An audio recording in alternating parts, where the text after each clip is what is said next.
Yep, everybody, if you're just tuning in, we're talking to Memphitz, telling his side of the story and the K. Michelle abuse. All right. Tell me about the incident that took place at a hotel where allegedly you put the pillow over her face. Oh my God! Stop her from I didn't hear that screaming. one. That's my first time hearing the pillow thing. Oh, okay. So this is what wow. this is what I've heard.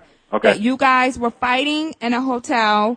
Wow. You threw her on the bed, tried to restrain her, and put the pillow over her face so that the police and the cops wouldn't come, or the other tenants who were at the hotel would not hear her screaming. All right, let me tell you, that was the story I was actually telling you in the beginning with the whole screaming while I was in the car with the guy listening to the music. Okay, go ahead. This is the day I broke up with her in the hotel. I get back up to the room. I was like, yo, for real? That was the last one. This is after multiple times of embarrassing me in front of people. Relationships I've made over the years from being an intern, nobody knows, in New York on my own from Memphis. Relationships. I got relationships. My whole livelihood and my whole the industry is based off relationships. Point blank. I'm taking her places, thinking it's just you're gonna do what I told you when we went in making the plan. Just sing. This particular day, after this situation happened, I go up to the room where she's at. I had told her to go back. I got my homies, my friends, to take her back to the room so I could finish having this meeting with the guy after I had to apologize severely to him for what had just happened. So I get up to the room. I'm like, yo, for real, that is the last time you embarrass me. I'm done. That ain't my swag. That ain't who I am. So would you say you were mad at that point? Both of y'all, tempers are flaring? No. I went to the room. Okay. And I said, I'm done. I don't do all that. I don't do all that. So I'm done for real. So we at home, so you might want to get somebody to come get you. I got an event going on at my cousin's house or whatever, and that I got to go to or whatever and whatever. So I'm like, I'm about to leave. And then all of a sudden, this is when I see it for the first time. The Tasmanian devil starts swinging, throwing stuff at me. I'm like, whoa! Like what the f*** is going on? So I'm trying to get to the door.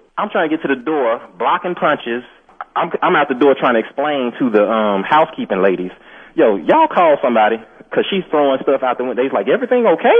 I was like, yo, y'all might want to, call somebody or whatever. So I grabbed her arms, because I'm tired of taking 1,000 swinging punches, like, from a girl. I'm like, what is going on? So I'm grabbing her. Yes, I grabbed her and held her arms down from hitting my ass again, and she was screaming, and I'm like, yo. So the police get there. And so I covered her mouth because she was screaming so loud. People were knocking on the ceiling. I was like, yo, stop.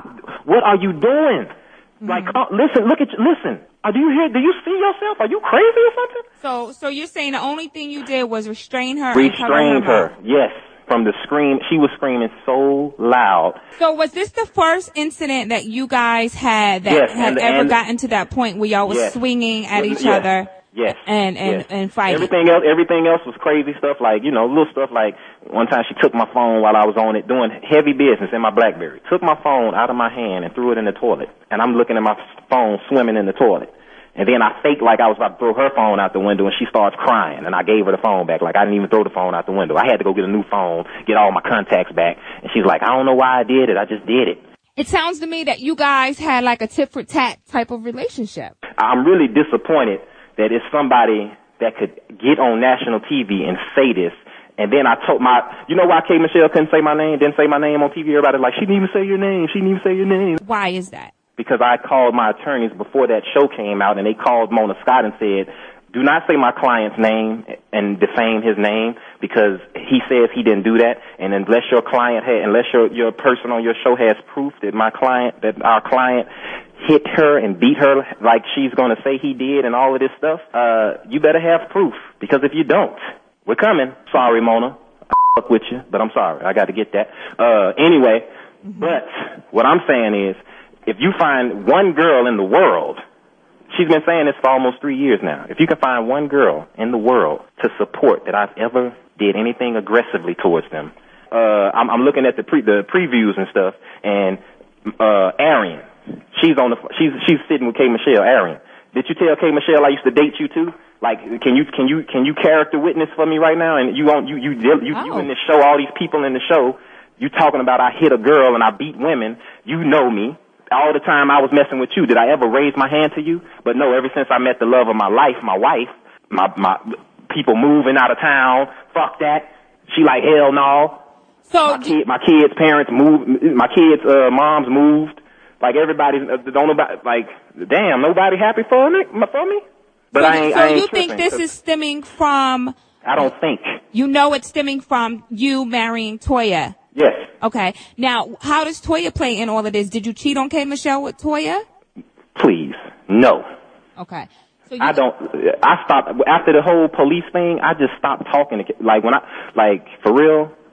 I told her when the police were there, I said this in front of the police. I was like, I have never been in the same room with a female and the police in my whole entire life, and this will be the last, because I don't get down like that, and ain't nobody about to be looking at me like that. When I interviewed K. Michelle, she mentioned to me, you may be a different man than you were before, and Toya could bring out a different side. I'm the same. Yeah. I'm the same. Do you think that you are a better man in this relationship with Toya than you could have been with K. Michelle? I think what she said is true. Different women bring out different things in men, and that's cool, because you know why? Because I can't remember being with any girl that I argued with as much as I argued with Kate Michelle. She just used to love to argue. And I was like, my friends used to be like, man, you changing, man. Can we talk about this tweet you put out, where you were saying as you was installing her titties and her teeth and all of that, you forgot to mention her growing nose, Pinocchio. And then at the end of your tag, you said, I made you. Now, Memphitz, I'm not going to lie. Okay, I know that stung people. But, yeah, it did. The reason why it stung me, let me just say this to you, okay, so you know where I'm coming from. The reason why it stung me, because I watched my mother get her ass handed to her. Whoa. And I can remember, in particular, this dude screaming, bitch, I made you. You'll never be nothing without me. So that I made you line really stung. Okay, let me explain that. Okay, go ahead. I'm going to open it up. First of all, I will apologize to anyone that took that in an offensive manner. But what I was saying is, I didn't create K. Michelle. I did not give her her voice. It came from God. It came from Jehovah God. Gave her her voice. Mm-hmm. I didn't do that. What I'm saying is, when you got to me, yes, you were pretty. But once we started doing that thing I was saying, and we were talking, and what should we do? Like, okay, we should fix that. We should fix that. I think we should fix that. I think we should fix this. You need to start doing this. You need to make, all of that. Yes, I put you together in a forum for the industry. I put you together. Her image. But I didn't. So you're saying you meant that in terms of you created her image? Yes, and I knew, I'm not gonna lie, I knew it was gonna sting, because look what you just said about me. That's a lie. And that's why I'm giving you the opportunity to say your side of the story. Yes. Because I understand, hit girls, man. I understand that, in your position, when someone is making these allegations about you, you need to have a voice and you need to defend yourself and need to be heard. And that's why I'm opening up the show for you to. The bigger the lie, the harder to die. And she really does feel like she was abused. She was abused before. It just wasn't me. I don't know. She wants me to be her muse. I can't be your muse anymore. You want to argue with me so you can go write a hit? That's fine. Trying to defame my character so you can get fans and write a hit? No, I can't lay down for that one. Okay. So where do you stand now, Memphitz? You just celebrated your 1-year anniversary. Congrats to you and Toya. Thank you. Yes, we went to Paris. I saw that. How was she handling all of this? Man, my wife knows me. My wife knows me. My daughters know me. My friends, my family know me. Like when people realize, you know what? I'm not gonna say nothing because I forgive everybody. I forgive everybody. You can say what you want to say about me. You can put on my Twitter what you got to say. Some people, even after this, they still gonna be like, man, fuck that, he hit her. You a woman beater, fuck that. And it's cool because it's entertainment. Some people will put here to entertain. Some people will put here to be entertained, and you just have to know who you are.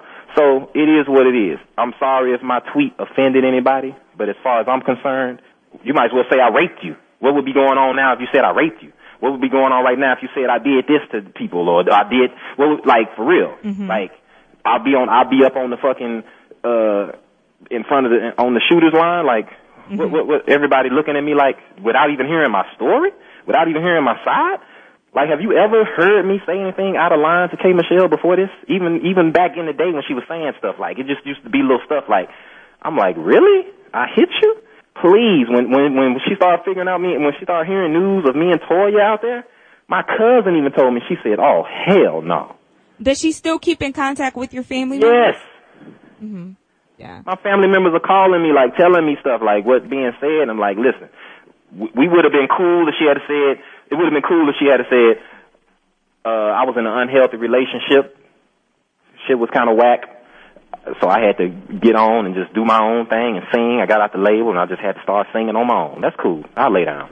You could have said, I was in love with somebody that wasn't in love with me, and it didn't work out, and I hate him and all of this. He's a producer, he produces, and he's an A&R, he does all this, and I don't fuck with him. I would have laid down.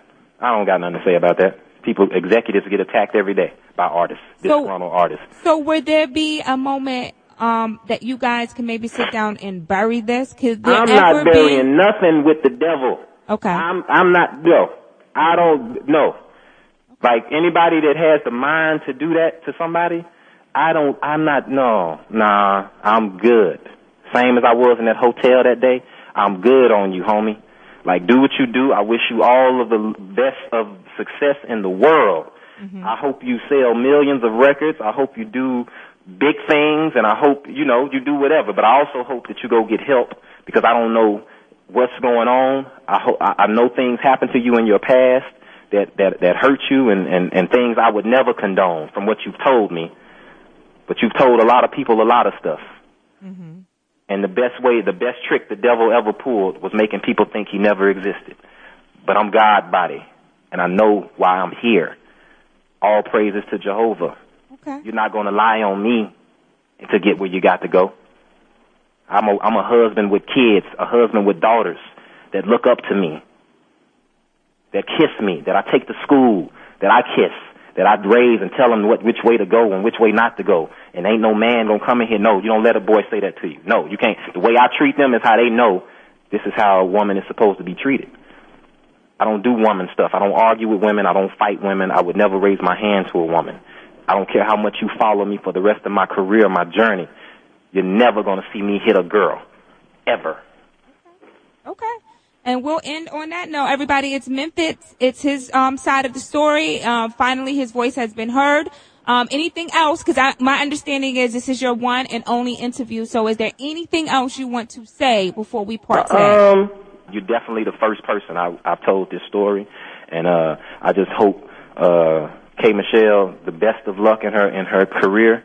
But it's one thing I want to say to all artists out here in the world, new artists. You can have a gift from God, but if your character is not together, it's nothing. Okay. All right. Well, thank you so much for calling today and giving us your side of the story, okay? I appreciate it. All right, Memphitz. I forgive y'all. Holla. Okay. Peace. Bye.